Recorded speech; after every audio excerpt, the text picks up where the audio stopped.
Now, neighboring British Columbia is set for an election next year. So what influence could all of this have on that province's voters and the premier there, who's considered to be under fire as well, Christy Clark? And here to tell us is Geoghegan, a political consultant in Victoria. So, Michael, how will this election influence the British Columbia election? Well, I think it's certainly going to give hope to Premier Christy Clark and her team that, you know, they're not dead yet. That it is still worth fighting the good fight, and that they do, it is still within the realm of possibility to come back. So this will give them hope to tell their supporters, look, it is not a foregone conclusion that we're going to have an NDP majority. It is still a very likely outcome in terms of a year's time, but it's not a certainty. We know, of course, that the BC Liberals lost a couple of by-elections recently as well, which could be a warning sign that Christy Clark needs to obviously be a little bit careful moving forward. I'm wondering whether you think, though, she should be worried about big changes happening in British Columbia, a move back towards the NDP. We know, of course, as well, that there's sort of a nascent conservative movement as well in the province.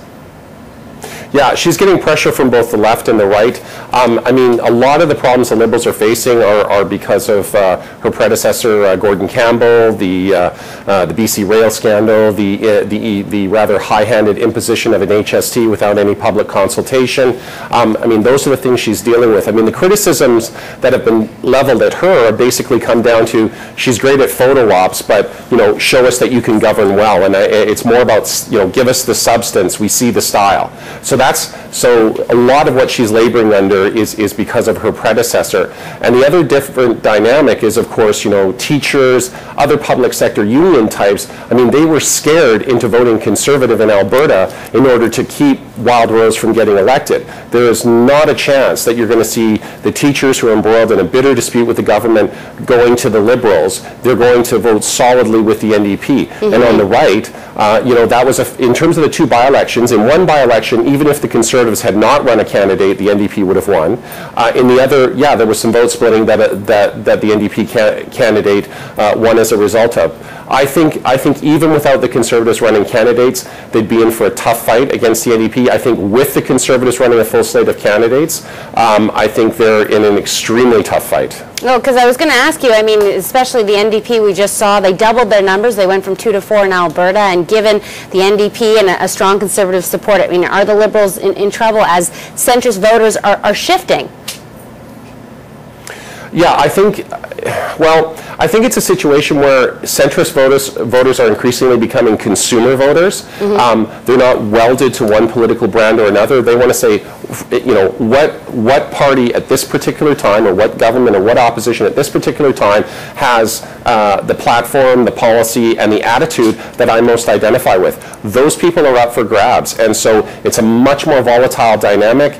I think it's being reflected in the fact that, as your previous person commented on, you know, it's more difficult to gauge polling and polling accuracies. You're dealing with an electorate that, you know, they're much more willing to switch political brands than they were in previous generations. You know, it's interesting as well that voters typically, in terms of Gordon Campbell being in power for as long as he was, now Christy Clark, but of course the NDP before that, those of us who remember, under Glenn Clark, there were all sorts of scandals there as well, and they got thrown out. I'm curious, between the Liberals and the NDP, that's one side of things, but how viable of a force is the Conservative Party in British Columbia?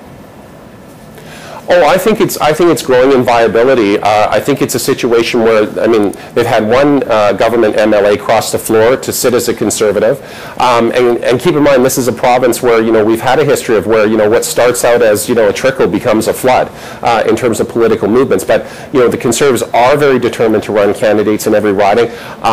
You know, at this point, I would predict an NDP majority, a Liberal opposition, and the Conservatives having party status. So that means 4 or more seats after the next election. But again, that's a year away, so, you know, anything can change, but they are definitely going to be a factor in this election. And then, you know, the better the Conservatives do, the stronger the negotiating position they're in terms of rebuilding the right-wing coalition to then take on the NDP in the subsequent election.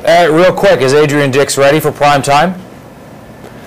You know, Adrian Dix has lived and breathed politics since, you know, he was a teenager. And in fact, both Christy Clark and Adrian Dix faced off against each other years ago as teenagers in university model parliament. So, you know, they have a long history with each other. The short answer to that is yes, but the question is, has he learned from the mistakes of the Glenn Clark era? That will be the acid test in terms of whether or not he's a one-term wonder. All right, political consultant Michael Geoghegan. Thanks so much, Michael. Thank you. Joining us from Victoria.